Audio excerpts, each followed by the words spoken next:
Hello, வணக்கம் நண்பர்களே. நாம் இன்னைக்கு 10ஆம் வகுப்பு இயல் 1லிருந்து இலக்கணம், அதாவது இலக்கணம் பார்க்க போகிறோம். எழுத்து சொல் பற்றி பார்க்க போகிறோம். இயல் 1 சரியா? எழுத்தை 2 வகையாக பிரிக்கிறாங்க. ஒன்று வந்து முதல் எழுத்து, இன்னொன்று சார்பெழுத்து. இப்படி எழுத்தை 2 வகையாக பிரிச்சிருக்காங்க சரியா? முதல் எழுத்துனா என்ன அப்படின்னா, முதல் எழுத்து மொத்தம் 30 எழுத்துக்கள் இருக்கு. முதல் எழுத்துக்கள் மொத்தம் 30 எழுத்துக்கள். உயிரெழுத்து 12, மெய் எழுத்து 18, 12 18 சேர்த்தா 30 எழுத்துக்கள் முதல் எழுத்துக்கள். சரி, இது ஏன் முதல் எழுத்து? எதனால இது முதல் எழுத்து? சார்பெழுத்து இருக்கு, உயிர்மெய் எழுத்து இருக்கு, ஆயுத எழுத்து. இது ஏன் முதல் எழுத்து 30? ஏன்னா இந்த தமிழ் மொழிக்கு, தமிழ் எழுத்துகளுக்கெல்லாம் முதன்மையான எழுத்துக்கள் இந்த 30 தான். இந்த 30 எழுத்தா இல்லைன்னா உயிர்மெய் எழுத்தே இல்லை, மற்ற எழுத்துக்களும் கிடையாது. அதனால இந்த மூல காரணம், அதாவது மெயினா நமக்கு தேவை தமிழ் எழுத்துக்களுக்கு இந்த 30 எழுத்தம் தான். அதனாலதான் இது முதன்மையா இருக்கிறதுனால முதல் எழுத்து அப்படின்னு அர்த்தம். ஒரு சின்ன எடுத்துக்காட்டு சொல்லுவேன், ஒரு சிம்பிளான ஒரு விஷயம் சொல்றேன். இப்ப என்ன எடுத்துருங்களோம், எனக்கு முதன்மையானவங்க யாரு? எங்க அப்பா அம்மா தான். எனக்கு எங்க அப்பா அம்மா தான் முதன்மையானவங்க, புரியுதா?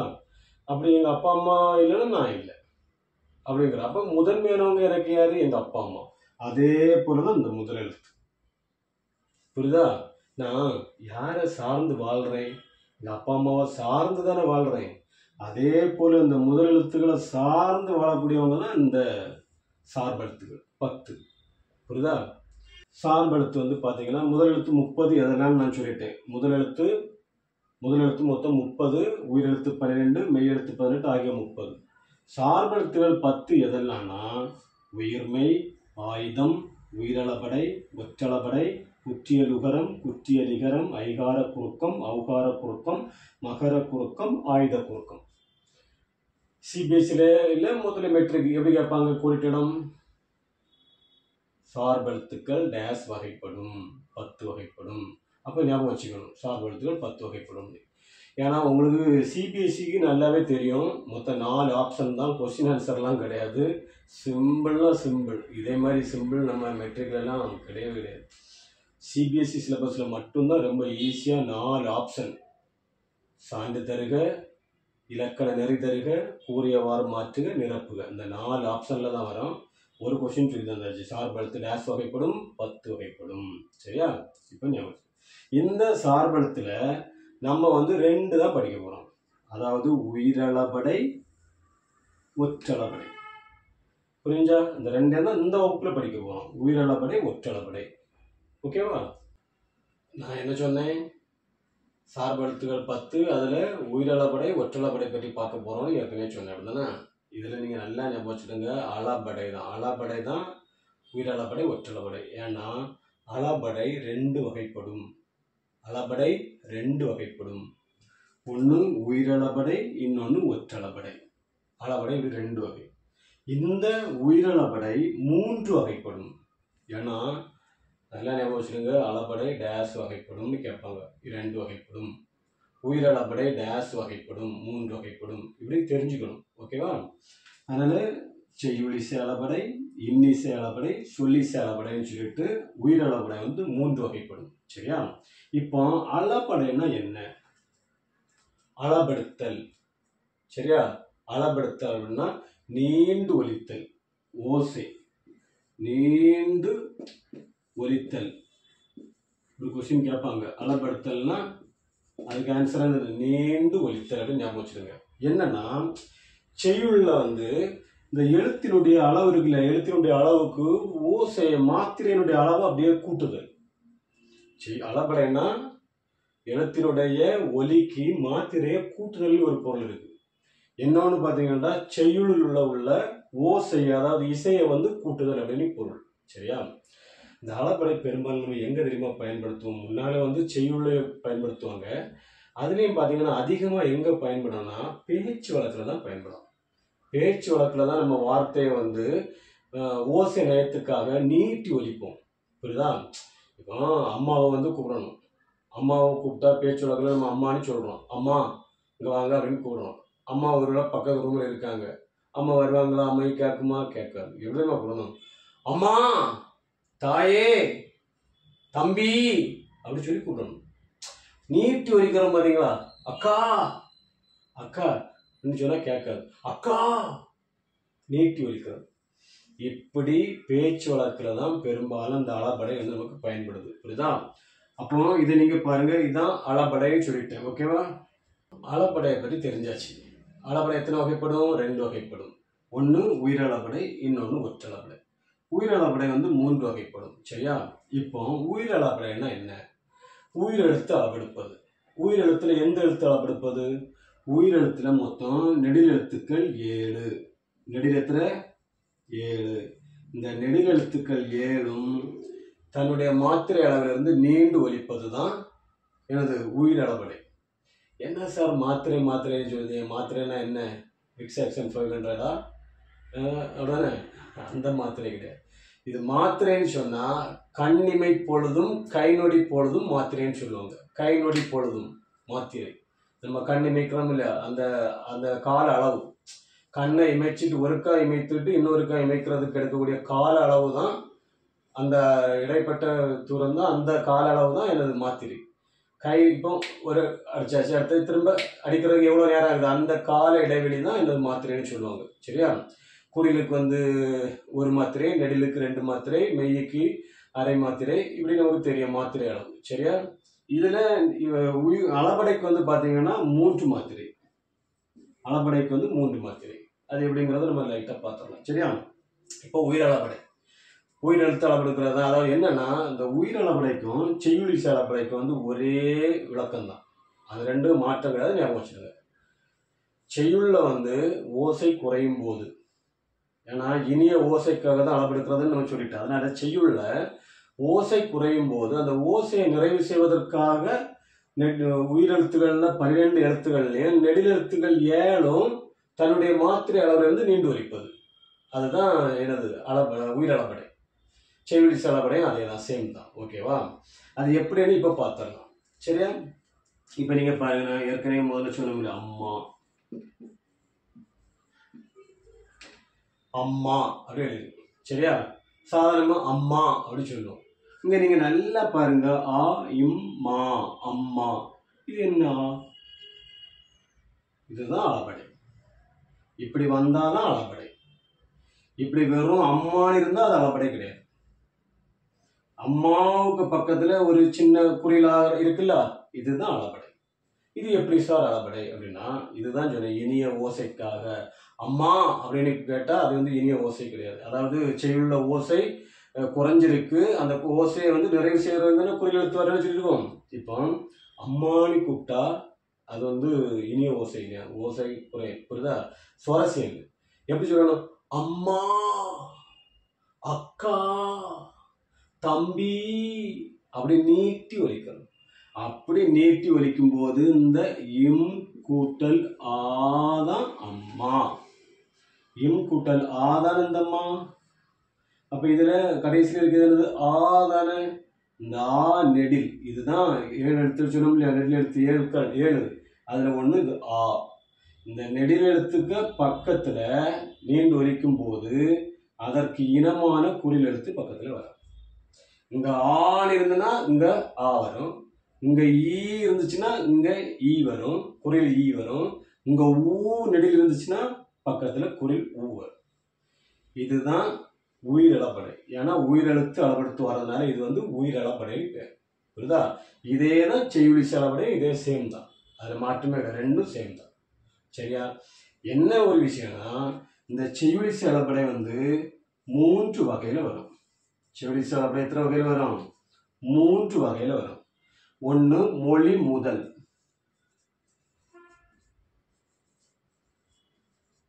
2 வந்து மொழி இடை,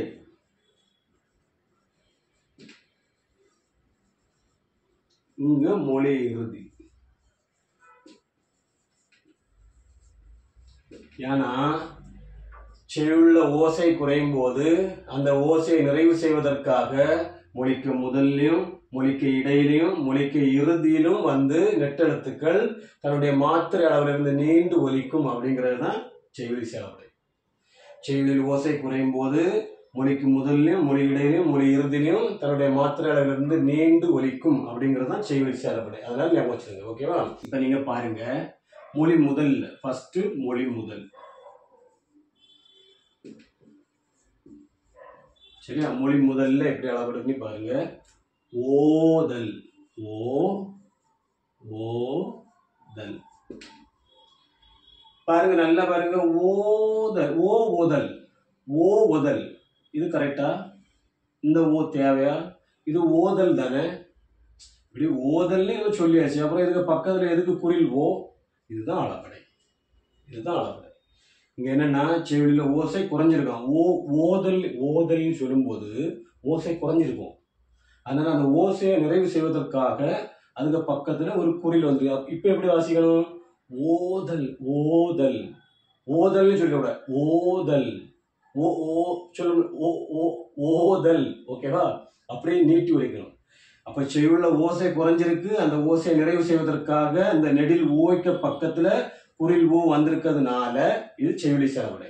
அப்ப இது மொழி முதலா மொழி இடையா மொழி இறுதியா எப்படி கண்டுபிடிக்கணும்னா, சொல்லுக்கு முதல்ல அளபடுத்து வந்திருக்கு.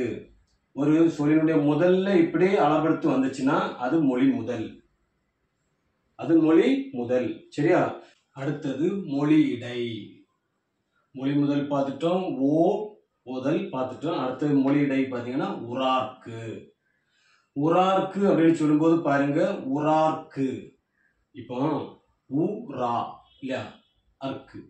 இது இந்த ஆ தேவையா? இதுல வரக்கூடிய இந்த ஆ தேவையா? நீங்க பாருங்க, உரார்க்குன்னு சொல்லும் போது இந்த ஆ தேவையில்லையா? உரார்க்கு அப்படின்னு வந்துருமே இல்லையா? ஆனா இடையில வந்து ஆ வந்து குறியில ஆ வந்திருக்கா? உரார்க்கு. அப்ப எப்படின்னா இங்க நல்லா பாத்துருங்க, இரு கூட்டல் ஆ, இரு கூட்டல் ஆ ரா. சரியா? உரா. நெடில் வந்திருக்கா? நெடில் ஆய்க்கு வந்து அதுக்கு பக்கத்துல ஏற்கனவே தெரியும், நெடில் எழுத்துக்கள் வந்து அதுக்கு பக்கத்துல அதற்கு இனமான குறில் எழுத்துன்னு சொல்லியிருக்கோம் இல்லையா? இப்ப பாருங்க, இரு கூட்டல் ஆ, ஆ நெடில் அதுக்கு பக்கத்துல குறில் ஆ வந்திருக்கு. அதனாலதான் இது வந்து இந்த ஆ எங்க வந்திருக்கு? மொழிக்கு முதல்ல வந்திருக்கா இல்ல இறுதியில வந்திருக்கா? இடையில தானே வந்திருக்கு. அதனாலதான் இது வந்து மொழி இடை செய்யுளி சேரப்படை. எப்படி தெரியுமா சொல்றாங்க? உரார்க்கு அப்படின்னு சொன்னா இனிய ஓசை இல்லையா? அப்ப அந்த ஓசையை நிறைவு செய்யணும் இல்லையா? அதுக்காக தான் பக்கத்துல ஆ வந்திருக்கு. நெடில் ஆய்க்க பக்கத்துல குறில் ஆ வந்திருக்கு. அதை நம்ம எப்படி சொல்லணுமா? அப்போ உரார்க்கு, உரார்க்கு. உரார்க்குன்னு சொன்னா ஓசை இல்லை, உரார்க்கு. புரியுதா? உரார்க்கு. ஆனா உரார்க்கு, உரார்க்கு அப்படின்னு சொல்லும்போது இனிய ஓசை வருதா? அப்படி இனிய ஓசைக்காக தான் இந்த ஆன்னு சொல்லக்கூடிய இடத்து இங்க அளப்படுத்திருக்கு. அது வந்து மொழிக்கு இடையில அளப்படுத்திருக்கிறதுனால இது மொழி இடை. இது மொழிக்கு இடையில அளப்படுத்திருக்கிறதுனால இது வந்து மொழி இடை. ஓகேவா? அடுத்தது மொழி இறுதி. அடுத்தது பாத்தீங்கன்னா எனது மொழி இறுதி. ஒரு சொல்லினுடைய இறுதியில வரக்கூடியது மொழி இறுதி. படா, படா, படா. இது போதும். இந்த ஆ எதுக்கு? படானாலே கரெக்ட் தானே. படானா முடிஞ்சு போச்சு தானே, படா. அப்போ இங்கேயும் செய்யுளில ஓசை குறைஞ்சிருக்கான். அந்த ஓசையை நிறைவு செய்வதற்காக இது வந்திருக்கு. படா, இட்டு கூட்டல் ஆ, நெடில் ஆ வந்தாச்சு. நெடிலுக்கு பக்கத்துல அதற்கு இனமான குறில் எடுத்து வரும், நீண்டு ஒலிக்கும் போது வரும் அப்படின்னு சொல்லியிருக்கோம்ல. இப்ப இதை எப்படின்னா படா அப்படின்னு சொல்றேன். படா, படா. புரியுதா? நீண்டு ஒலித்தல். அப்படி நீண்டு ஒலிக்கும் போது அந்த நெடிலுக்கு இனமான குறில் எடுத்து பக்கத்துல வந்திருக்கு. இதுதான் மொழி இறுதி. நீங்க அளபடியை பார்த்து பயந்துடாதுங்க.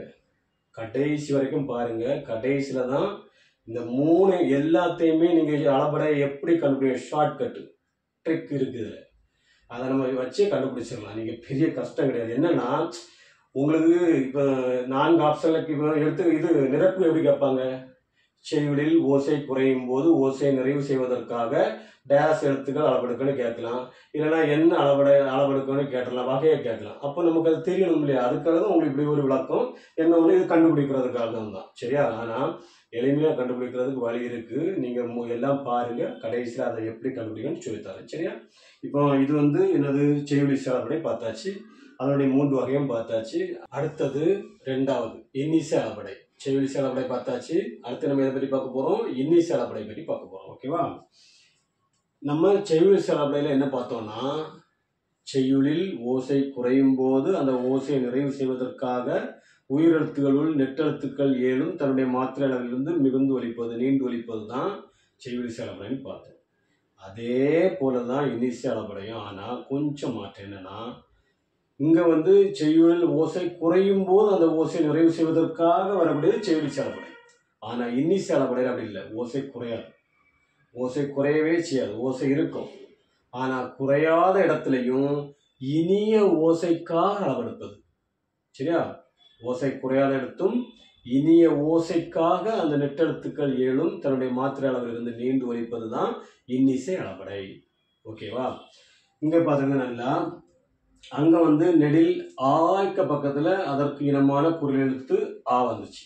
இங்க என்னன்னா நெடில் ஊக்கு பக்கத்துல அதற்கு இனமான குரல் எழுத்து ஊ. இங்க பாருங்க, அதே போல கெடுப்பதும், கெடுப்பதும் இங்க இருக்கா, கெடுப்பதும். எதுக்கு இந்த ஊ? தேவையில்லையே. அப்ப எதுக்கு இந்த ஊ வந்திருக்கு? இதுதான் அளபடை, அளபெடுத்திருக்கு. இங்க ஓசை குறைஞ்சு போச்சு. சாரி, இங்க ஓசை குறையவே இல்லை. இந்த இதுல கெடுப்பதும்னு சொன்னாலும் ஓசை குறையல. ஆனா இனிய ஓசைக்காக கெடுப்பதும், கெடுப்பதும் கெட்டார்க்கு சார்வாய் மற்றாங்கே எடுப்பதும் எல்லாம் மழை. கெடுப்பதும் கெட்டார்க்கு சார்வாய் மற்றாங்கே எடுப்பதும் எல்லாம் மழை. புரியுதா? இப்போ இனிய ஓசைக்காக, அங்க ஓசை குறையல. கெடுப்பதும்னு சொன்னாலும் ஓசை குறையல. புரியுதா? ஆனா இனிய ஓசைக்காக இந்த நெடில் இத்து பிளஸ் ஊ தூ. அப்ப இது நெடில் ஊ. இந்த நெடில் ஊக்க பக்கத்துல அதற்கு இனமான குரில் எழுத்து ஊ வந்திருக்கு. அப்படியே அளபெடுத்து வந்திருக்கிறதுனாலதான் இது இன்னிசை அளபடை. எடுப்பதும், எடுப்பதும் இத்து பிளஸ் ஊ, நெடில் ஊ, தூனா ஊ. புரியுதா? இத்து பிளஸ் ஊ. அதுக்கு நெடிலுக்கு பக்கத்தில் அதற்கு இனமான குரில் எழுத்து இங்க வந்திருக்கு. இதுதான் அளபடை. ஓகேவா? இப்போ உங்களுக்கு எப்படி கேட்பாங்க? சான்று தருக, இன்னிசை அளபடை சான்று தருக. அப்போ அங்கே ஆப்ஷன் இருக்கும். எடுப்பதும், நம்ம இப்படி இருந்தால் பார்த்தா கண்டுபிடிச்சிடலாம். கெடுப்பதும், எடுப்பதும் இப்படி இருந்தால் இதுதான் இன்னிசை அளபடைக்கு சான்று. அங்கே கொடுத்துருக்காங்க எடுப்பதும் இலக்கண நெறி தருக. அப்போ எப்படி எழுதணும்? இலக்கண நெறி தருக என்னது? இன்னிசை அளபடை. சரியா? எடுப்பதும் அங்கே என்ன கொடுத்துருப்பாங்க? செய்யுளிசை அளபடை, சொல்லிசை அளபடை, இன்னிசை அளபடைன்னு கொடுத்துருப்பாங்க. ஆன்சர் இலக்கண நெறி தருக என்னது? இன்னிசை அளபடை. ஓகேவா? கூறியவாறு மாற்றுக. இப்போ உங்களுக்கு ஒரு சந்தேகம் வரலாம், சார் சான்று தருக இலக்கண தருக ஓகே கொடுத்துடும், ஓகே கூறியவாறு மாற்றுக எப்படி கேட்பாங்க? இங்க என்னன்னா இது இருக்காது, இப்படி இருக்கும். எடுப்பதும் இப்படி கொடுத்துருப்பாங்க. எடுப்பதும் இத கூறியவாறு மாற்றுக என்னன்னு இன்னிசை அளபடையாக மாற்றுக. புரியுதா? கூறியவாறு மாற்றுகன்னு கொடுத்துட்டு பிராக்கெட்ல கொடுத்துருப்பாங்க இன்னிசை அளபடையாக மாற்றுக.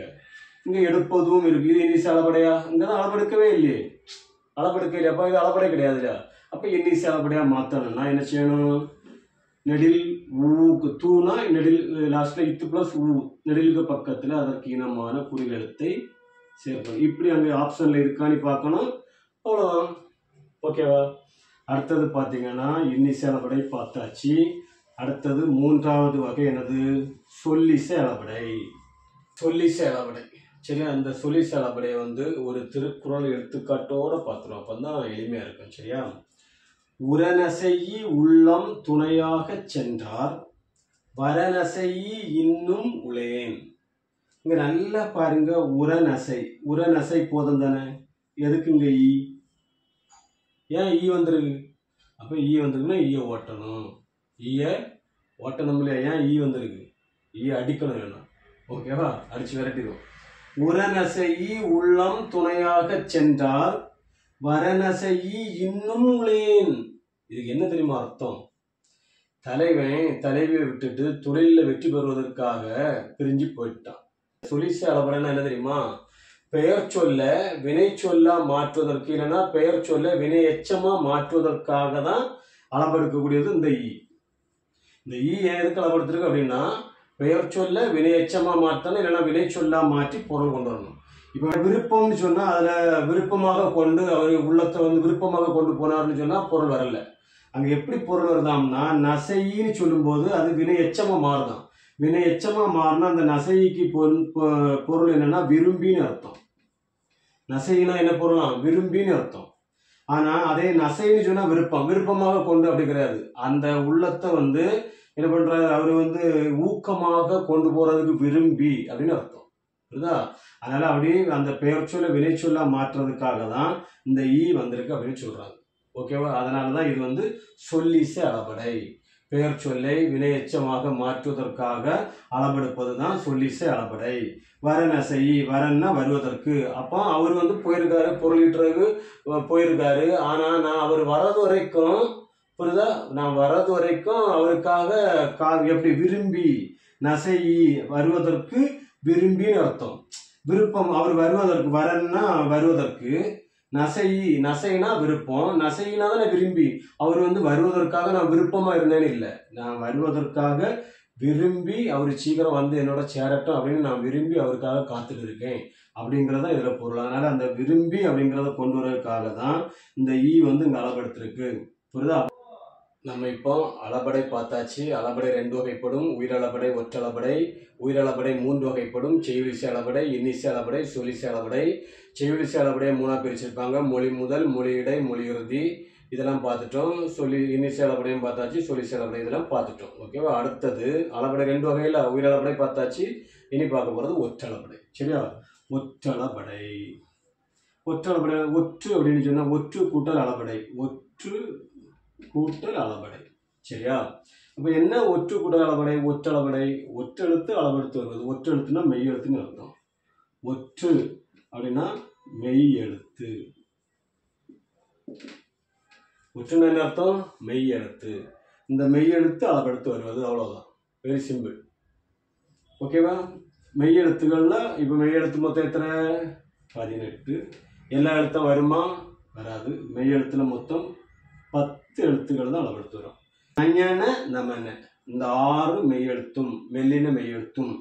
இடைநிலத்துல வந்து வ, ய, ல, ல. இந்த 4 10ஆச்சா? இனி 1 ஆயுத எழுத்து.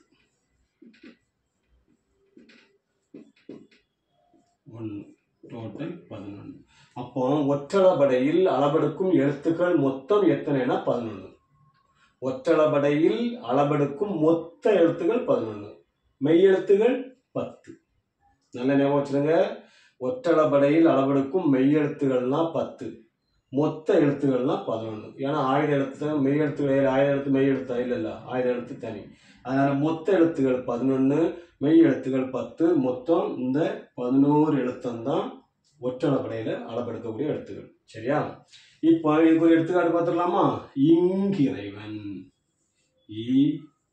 இங் கி ரை நன். இப்போ இங்கிறைவன் சொன்னாலே போதுமே. எதுக்கு டபுள் இங்கு? இங்க ஒரே ஒரு இங்கு போதும், எந்த இங்கு தேவையில்லையே. அப்ப இந்த மெய் எழுத்து வந்து வந்திருக்குல்ல. என்னன்னா, செய்யுளில் ஓசை குறையும் போது, செய்யுளில் ஓசை குறையும் போது அந்த ஓசையை நிறைவு செய்வதற்காக மெய்யெழுத்து அளபெடுப்பது தான் ஒற்றளபடை. இங்க செய்யுள்ள ஓசை குறைஞ்சு போச்சு, இங்கிறைவன் சொன்னா ஓசை நிறைவடையலையா? இங்கிறைவன், அது என்ன?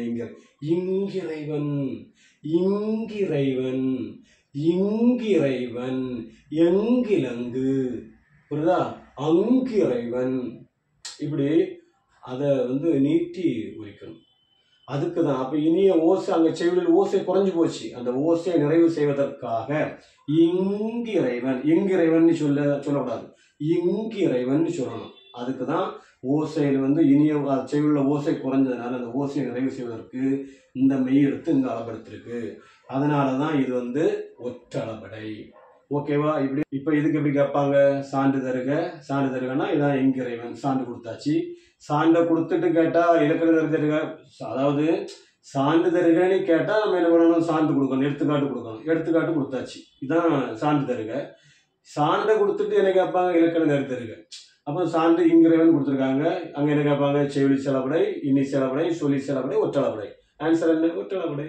இலக்கணம் தருக. ஓகே, ஓகேவா? கூறிய வாரம் மாற்றுக என்ன? இப்போ இந்த இங்கு இருக்காது, கூறிய வாரம் மாற்றுக இப்படி இருக்கு. என்ன கேட்பாங்க? இங்கிறைவன். இதை வந்து ஒற்றளபடையா ஆக்குக. கூறிய வாரம் மாற்றுக என்ன? ஒற்றளபடை ஆக்குக. இங்கே ஒரு இங்கு இருக்கிறத பார்த்து ஆப்ஷனில் இருக்கும், பார்த்து அடிச்சிட வேண்டியதான். Very simple. ஓகேவா? தேங்க்யூ. உங்களுக்கு வந்து அளபடையினுடைய வகைகளை வந்து எளிமையாக கண்டுபிடிக்கிறதுக்கான வழிகளை சொல்லி தருவேன் அப்படின்னு சொல்லியிருந்தோம்ல. இப்போ அதை பற்றி பார்ப்போமா? ஃபர்ஸ்ட் பாருங்க, செய்யுளி அளபடையில் வந்து 3 வகையாக பிரிச்சிருக்காங்க. மொழி முதல், மொழி இடை, மொழி இறுதி. அதில் நம்ம ஏற்கனவே இந்த எடுத்துக்காட்டெல்லாம் பார்த்துருந்தோம். சரியா? அப்போ நீங்கள் எப்படி மைண்டுக்குள்ளே வச்சுக்கணும்னா ஈஸியாக கண்டுபிடிக்கிறது. மொழி முதல்னா இந்த ஓ தான். மொழி முதல்ல ஓ ஓ. வேற பெரும்பாலும் எடுத்துக்காட்டுகள் எங்கேயுமே நான் பார்த்ததில்லை. இந்த ஓ ஓ தான். அப்போ மொழி முதல்ல உங்களுக்கு கண்டுபிடிக்கணும்னா கண்டிப்பாக நெடில் ஓய்க்கு பக்கத்தில் குறில் ஓ வந்திருந்தா அது மொழி முதல்ல. அடுத்தது நீங்கள் செய்யுளி அளபடை பார்த்தீங்கன்னா ரெண்டுமே பார்த்தீங்கன்னா, அதாவது உயிரெழுத்துல ஆ, இந்த நெடில் ஆய்க்க பக்கத்தில் குறில் ஆ வந்திருந்ததுன்னா அதை வச்சு நீங்கள் கண்டுபிடிச்சிடலாம். இது செய்யுளி அளபடைன்னு கண்டுபிடிச்சிடலாம். புரியுதா? மொழி முதல்ல அதுக்கு ஓ. மொழி இடையிலையும் இறுதிக்கும் பார்த்தீங்கன்னா எப்படி? நெடில் ஆ, இங்கேயும் தொழா, இல் கூட்டல் ஆ. இப்போ உங்களுக்கு தெரியுதா? ஆ, இந்த ஆய்க்க பக்கத்தில் குறில் ஆ இப்படி வந்திருந்ததுன்னா நீங்கள் கண்டுபிடிச்சிடலாம். அப்போ இது வந்து செய்யுளி அளபடைன்னு கண்டுபிடிச்சிடலாம். ஓகேவா? பரு, குரு, இது நம்ம பாடப்பகுதியிலே இருக்கு. மலைப்படு கடாம் எடுத்து பார்த்தீங்கன்னா மலைப்படு கடாம்ல இப்படி இருக்கும். பருக், குருக் இப்படி இருக்கும். இப்போ என்னன்னா இதை வந்து நான் பார்க்குறதுக்கு முன்னாடி இதையும் சொல்லி வந்துட்டு வந்துடுறேன். சரியா? இங்கே பாருங்க, செவிலி அளபடை சொல்லிட்டு இன்னி அளபடை. அதே போல் இன்னி அளபடைக்கு எப்படின்னா இங்கே எப்படி நெடில் ஆ வந்து அதுக்கு பக்கத்தில் குறில் ஆ வந்துச்சோ அதே போல் இங்கே பார்த்தீங்கன்னா இத்து ப்ளஸ் ஊ தூ. இந்த இத்து ப்ளஸ் ஊ தூ, அதாவது நெடில் ஊக்க பக்கத்தில் அதற்கு இனமான குறில் வந்திருக்கா. அப்போ எங்கெல்லாம் ஊ வருதோ அதுக்கு பக்கத்தில் அதுக்கு குறில் வந்துன்னா அது இன்னி அளபடை. புரியுதா? பெரும்பாலும் இப்படி தான் வரும். இன்னி அளபடை பெரும்பாலும் இப்படி தான் வரும். பெரும்பாலும் அதை ஞாபகம் வச்சுக்கணும். ஓகேவா? எங்கன்னா நெடில் ஊ வந்து அதுக்கு பக்கத்தில் குறில் ஊ வந்திருக்கோ அது வந்து இன்னி அளபடை.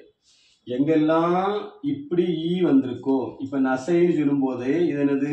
இச்சு பிளஸ் ஐ தானே. ஐக்கு இனமான எழுத்து என்னது? ஈ. ஐக்கு இன எழுத்து ஈ. புரியுதா? இங்கேயும் நெடிலுக்கு இன எழுத்து, நெடில் ஊக்கு இன எழுத்து தான் குறில் ஊ. அதே போல நெடில் ஐக்கு இன எழுத்து தான் ஈ. புரியுதா? அப்ப நீங்க நல்லா பார்த்துக்க, இச்சு பிளஸ் ஐ தானே சை வர நசை. ஓகேவா? அந்த ஈ இப்படி வந்துச்சுன்னா ஈ எங்கெல்லாம் வந்திருக்கோ, புரியுதா?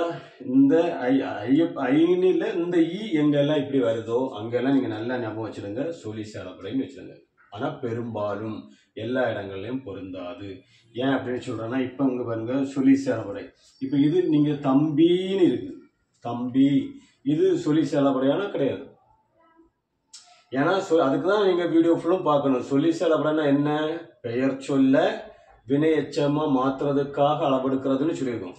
இது தம்பிங்கிறது பெயர் சொல். இதை ஈ போட்டாலும் பெயர் சொல் வினை எச்சமா மாறாது. தம்பி தம்பி தான். இது வந்து வினை எச்சமா மாறாது. ஓகேவா? அப்போ அதனால நீங்க அப்படி கண்டுபிடிச்சிக்கணும். அதை வந்து நீங்க யோசிச்சு பார்த்துக்கணும். எல்லா இடங்களையும் இது பொருந்தாது. அதாவது ஒரு 90% இது ஓகே. எல்லா பெரும்பாலும் அதான் சொல்லியிருக்கேன், எல்லா இடங்களையும் பொருந்தாதான் ஞாபகம் வச்சுருங்க. அப்போ இங்க வந்து தம்பி அப்படின்னு சொன்னா தம்பி தம்பி தான், பெயர் சொல் தான். அது வந்து வினை ஈ போட்டோன்னே வினை எச்சமா மாறாது. அது வந்து ஓசைக்காக போட்டிருக்கு. ஓகேவா? இதை அது ஓகே. அப்படி அதே மாதிரி இங்க பாருங்க, உண்பதும் சரியா? இங்கே நான் சொல்லியிருக்கேன், அதுக்கு தான் எடுத்துக்காட்டு சொன்னேன். பரு, குரு. இந்த ரூ வந்து என்னது? இர் கூட்டல் ஊ தான் ரூ. அப்போ இங்கே நெடில் ஊ வந்திருக்கு, அதுக்கு பக்கத்தில் அதுக்கு இனமான குறில் வந்திருக்கு. அப்படிதானா? நம்ம ஏற்கனவே இப்படி வந்தால் என்னன்னு சொல்லியிருக்கோம்? இன்னிசை அளபடைன்னு சொல்லியிருக்கோம். ஓகேவா? ஆனால் இது இன்னிசை அளபடை கிடையாது. என்ன சார் குழப்பறீங்க? ஒருக்கா ஊக்கு பக்கத்தில் குறில் ஊ வந்தால் இன்னிசை அளபடைன்னு சொல்கிறீங்க, இங்கே பார்த்தா இன்னிசை அளபடை இல்லைன்னு சொல்கிறீங்கல்ல. என்னன்னா அதுதான் நான் சொன்னேன், பெரும்பாலான இடங்கள்ல தான் இப்படி வரும். இதை நீங்கள் எப்படி கண்டுபிடிக்கணும்னா, இன்னிசை அளபடை வந்து நீங்கள் இங்கிலீஷில் சிலபிள்னு படிச்சிருப்பீங்க. அதே மாதிரி தமிழில் பார்த்தீங்கன்னா அசைன்னு சொல்லுவாங்க. புரியுதா? தமிழில் அசை. இங்கே வந்து பார்த்தீங்கன்னா இப்படி நேரசை. புரியுதா? குறில் நெடில் இணைந்தது நிறையசை. இப்படி இது வந்து ஒரு அசை. இப்படி இதை வந்து அசை பிரிப்பாங்க. அசை பிரிக்கும் போது பார்த்தீங்கன்னா அப்போ இது வந்து குறில் ஒற்று, குறில் நெடில். புரியுதா? குறில் நெடில் இணைந்தது, அதனால நிறையசை அப்படின்னு சொல்லுவாங்க. பிரிச்சா 3 அசை வரும். 3 அசை வந்துச்சுன்னா அது வந்து இன்னிசை அளபடை. செய்யுளி அளபடையில் வந்து இதை ஏன் நம்ம செய்யுளி அளபடைன்னு சொல்றாங்கன்னா, இது 2 அசை தான். குறில் நெடில் அப்புறம் குறில் ஒற்று. புரியுதா? குறில் நெடில் இணைந்தது அப்புறம் குறில் ஒற்று, குறில் நெடில் இணைந்தது குறில் ஒற்று, இப்படி சொல்லுவாங்க. இது வந்து நிறையசை, அது வந்து நேரசை அப்படின்னு சொல்லுவாங்க. புரியுதா? இப்படி இதை பிரிச்சா 2 சிலபிள் தான் வரும், 2 அசை தான் வரும். இப்படி 2 அசை வந்துச்சுன்னா அது வந்து செய்யுளி அளபடை. 3 அசைகளால் ஆனது வந்து தான் என்னது? இன்னிசை அளபடைன்னு சொல்லுவாங்க. இப்படி இது தெரிஞ்சாதான் இதை வந்து 100% கண்டுபிடிக்க முடியும் ட்ரிக்கு. ஆனா பெரும்பாலும் இந்த மாதிரி தான் வரும், நம்ம சொன்ன மாதிரி தான் வரும். புரிஞ்சுதா? இப்போ எந்த குழப்பமும் இல்லைல்ல. இதுதான் ட்ரிக். ஓகேவா? தேங்க்யூ. ஓகே நண்பர்களே, நம்ம என்னன்னா அடுத்த வகுப்புல இதனுடைய தொடர்ச்சி சொல் இருக்கு. சொல் இப்போ நம்ம எழுத்து தான் பார்த்துருக்கோம். அடுத்த நம்ம சொல் அடுத்த வகுப்புல பார்க்கலாம். சரியா? ஏன்னா சொல்லுன்னா என்னன்னு சொல்லணும், அப்புறம் அதில் 3 வகை மொழிகள் இருக்கு, அதுக்கப்புறமா தொழில் பெயர் இருக்கு. அது நம்ம வரிசையாக அடுத்த கிளாஸ்ல பார்க்கலாம். நன்றி.